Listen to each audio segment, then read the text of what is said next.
Ladies and gentlemen, beginning now, the World of Warcraft lore and story Q&A begins. Please give a round of applause to our panelists.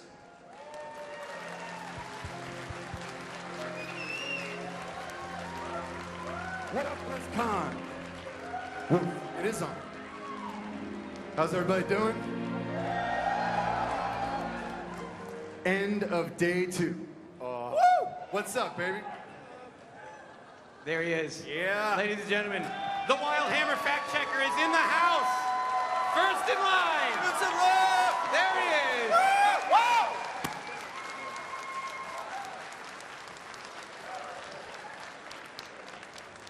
It's all right. We brought a blue shirt as backup.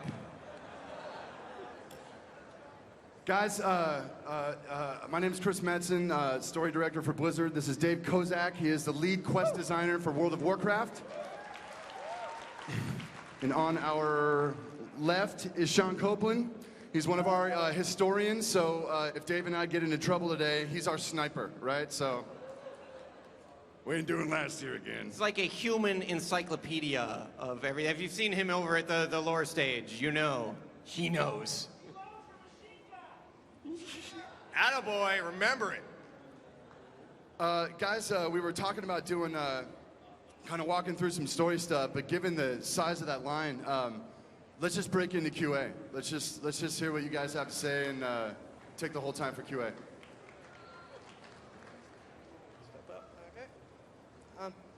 Okay. First, I would like to say thank you for everything that happened last year. Like with, well, not the messing you up, but with putting. It was fine. Sorry about that. Fine. But anyway, putting Barely you, scarred. Barely like scarred. putting me in the game. I like that. Thank you very much.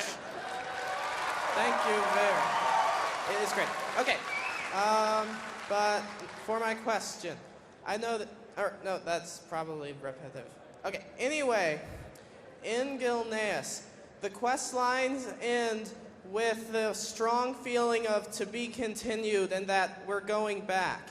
And the only other zone in the game that had that same type of ending was Hyjal, and we did go back to Hyjal 2 patches later. So does that mean we're also going back to Gilneas? 2 patches later, maybe? Maybe back to Gilneas? I don't know. You know, the Gilneans have such cool architecture and such a cool vibe to it, and it's really hard just because of the nature of their story. We can't really incorporate that outside in the rest of the world. It's hard to do. So it would be fun to go back to Gilneas and really kind of reclaim that.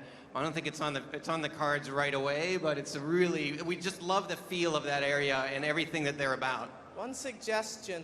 I know you didn't mention any large world PvP zone for Mist of Pandaria like you had Winter Grasp and Tol Barad in previous expansions. Maybe because it's a whole theme of PvP there, it could be Pandaria's world PvP zone since the continent's pretty fleshed out already? Potentially, absolutely. We're looking at ways of getting world PvP into Pandaria. We're going to experiment with a couple things. I don't think we really were ready to talk about anything yet. We're looking at kind of ways to reward that, to make that really compelling and interesting. And certainly, as the global conflict escalates, we're going to really incorporate a lot of that into Pandaria. It's going to really heat up in Pandaria throughout the patch cycle. So we have some plans, but nothing to really talk about yet. Thank you very much. Thanks, brother. Thank you. Red shirt guy. Hey guys, my question's for Chris.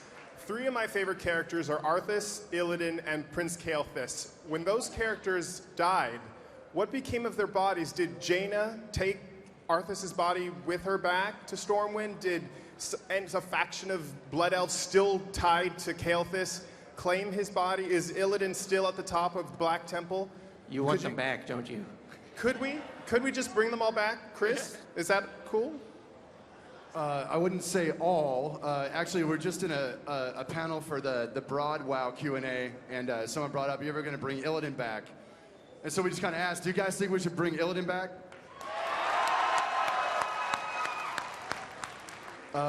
Based on that response, I think it's likely. We'll have to figure it out.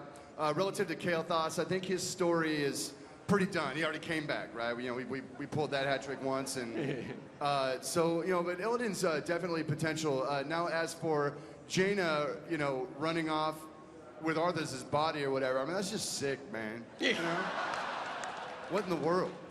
But it's a very good question. Where is Arthur's? Kind of keep him in a freezer, maybe. She can, cast a little blizzard on it. Cast a Ice blizzard on block. it. That's right. So, no, we don't necessarily know right now where Arthur's body is, but it's a very good question. Some say he was in the new graveyard. There's a large new tomb that has the Lordaeron crest. Some speculated that's where he was. Well, I'll just tell you off the top of my head, I haven't been involved in any conversations about whether that's true or not. But it's a really interesting question. You know, I mean, his corpse is a potentially very significant. Yeah, very scary. One, you know. Thank you. What's going on, guys? Pride from OMFG Kata, and I have a question from a fan from Facebook named Matthew Wolf, and he wants to know what is the motivation that the Pandaren would have to fight each other on their respective factions and battlegrounds and arenas and things like that. Well, something that is hard to get across in the demos you've seen is that the Pandaren that live on the turtle have been separated from the Pandaren and the mainland for generations. It's been a long time. They've kind of, it's almost a splinter culture. The bravest, most boldest explorers have gone and lived on the turtle, and that's kind of that lineage. They're the ones that you as players are going to play. They're the ones that are going to go out to the world. And you can see these events through the 1 through 10 experience when they meet the Alliance and Horde and decide ultimately to represent one of those two factions as they go out through the world. So by the time your Pandaren gets to level 85, level 90, you've traveled the world representing Alliance or Horde and are going to bring that, represent that fight. Totally, and while that definitely helps with their motivation, why they would fight each other, something to keep in mind, I think it's just hilarious. Like when Alliance and Horde Pandarens face each other on battlefields and stuff like that, like at a lore level, I think they're all like, what's up? Hey dude, what's up? Like it's not like they're pissed, it's not like they're hating on each other at all. I think they get a kick out of it, right? Like, let's see how you do, let's see how you fight. I don't think they have any shred of hate in them, and they certainly don't have it for each other, regardless of which faction they've chosen. So I think it's kind of more of a fun, like, all right, Sparky, let's see what you got. But they'd probably be drinking beers right after, so. There's something interesting about the Pandaren culture in that, and you'll discover this on the mainland of Pandaria.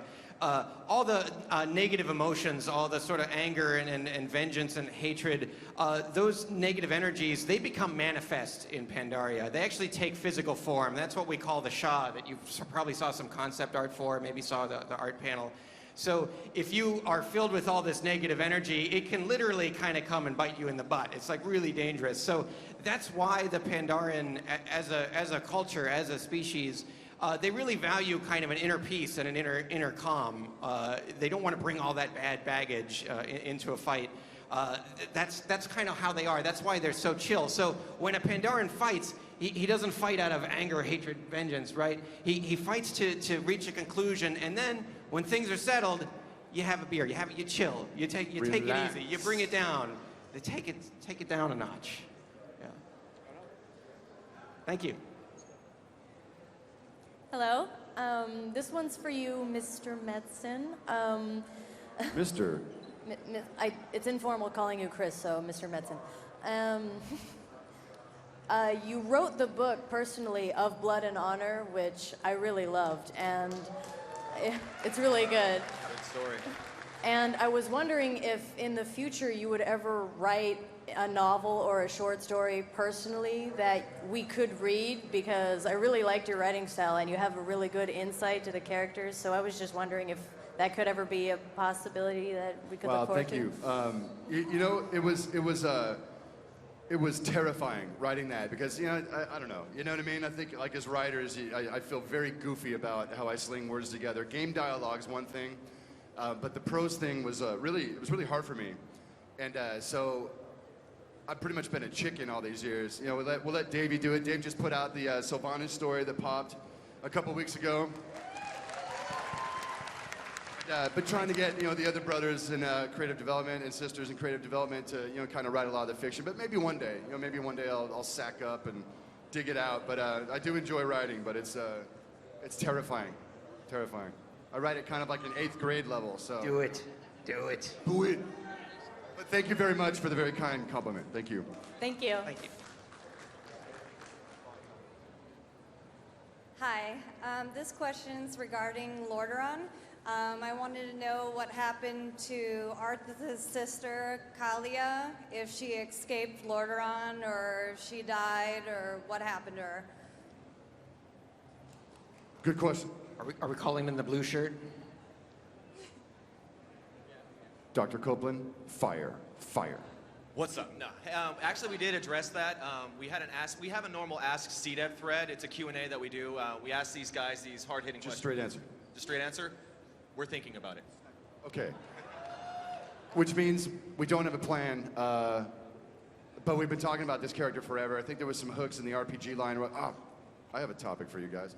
There were some hooks in the RPG line that kind of suggested she was going one way or another, but no current plans. While that's on my mind, how many role players are in the audience? Nice. Goodness gracious. So guys, I know you're pretty pissed off at the recent Ask Blizzard thing. We said the RPG line was non-canonical. How many people are pissed off that it was non-canonical? Not too many. That's not bad. Okay. Somebody said they were stoked. You're stoked that it's not canonical? I feel you, sister. I feel you. So anyway, it was a really blanket kind of call. We were moving fast that day. Hey, RPG is canonical? No, let's move on. But there are some really good bits in those books. It will be a very heavy task to try and go back through and codify every new hook that those writers put into those books. But there's a lot of good stuff in there too. So all I would say in terms of codifying all that is, let's say they're broadly non-canonical, but I'm sure there's all sorts of bits in there that we do want to use that are awesome, right? So just saying the big blanket thing isn't really helpful. So at some point we may put a project together where we go back and look at every one of those ideas and see which ones we absolutely want to say yes on and which ones, you know, like Admiral Proudmoore's got some love child elf thing. I'm like, what in the world? Like, he's lawful good. He's not going to cheat on his wife. You know, it's just like there were ideas that I was just like, oh, come on.